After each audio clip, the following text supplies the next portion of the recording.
Di mo maintindihan kung ba't ikaw napapagtipan ng halik ng kamalasan.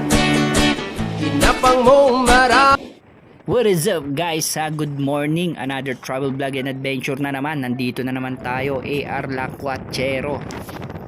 So ito nakikita natin, ito yung patungong Agno, Pangasinan. So itong nakikita natin, ito ay tinatawag na Balingkaging River ng Agno, Pangasinan. Siyempre nandito pa rin tayo, safety pa rin tayo. So nararamdaman pa rin natin yung lakas ng ulan, yung pabugso-bugso, lalo na yung hangin dito, dala nga ng bagyong Paeng.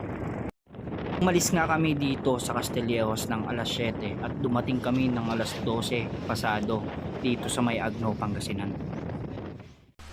di mo maintindihan kung ba't ikaw ang napapagtipan ng halik ng kamalasan. Kinapang mong marahan ng hagdanan para lamang makidlatan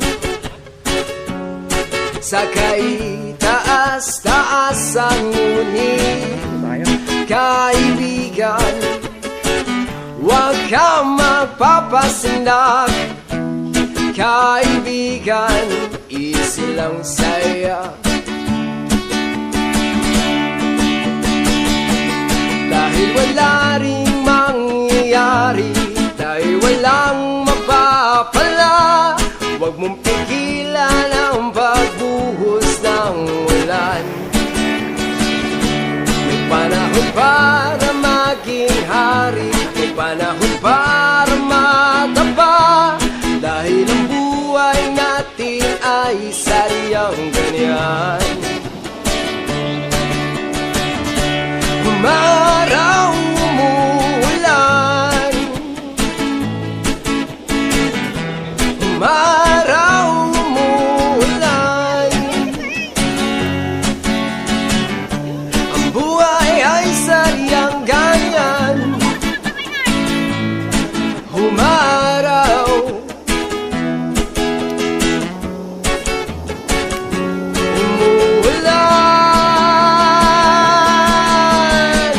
kang maawa sa iyong sarili, isipin na wala ka ng silbi sa tambuhalang kalokohan. Bukas sisikatin muli ang araw, ngunit para lang sa may tiyagang maghintay. Kaibigan, huwag kang magpapatalo. Kaibigan, itaas ang noo.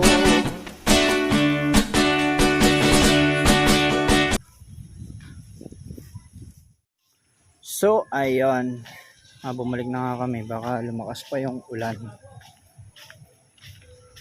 Diyan kami nakapark na yun.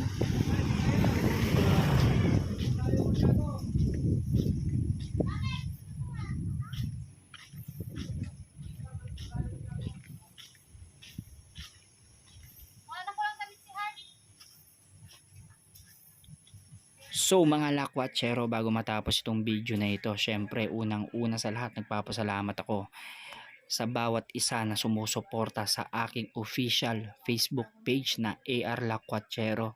So maraming salamat. So tuloy-tuloy pa rin ang pag-upload natin at huwag kalimutang i-share, like, follow and react ang ating video para tuloy-tuloy ang ating upload. Peace, ingat kayo palagi, stay safe.